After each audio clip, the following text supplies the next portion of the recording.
শত মরদেহ, কাফনের কাপড়টুকুতেও লাগেনি সামান্য দাগ। চারপাশে চিকচিক করছিল আয়নার মতো বালু। ইসলামী চিন্তাবিদদের মতে এটি অস্বাভাবিক কিছু নয়। দুনিয়ায় যারা ইসলামের বিধিবিধান মেনে চলেন তাদের হেফাজতের দায়িত্ব স্বয়ং আল্লাহ নিয়ে থাকেন।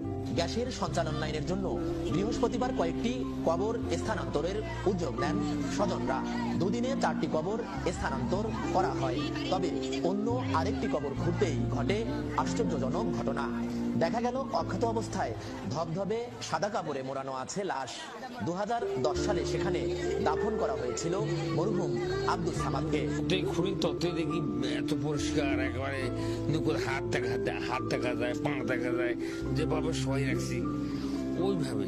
আমরা আল্লাহর কাছে দোয়া করি, আল্লাহ ওনাকে বেহেশতবাসী করুক। খুবই ভালো ছিল আমার শ্বশুর।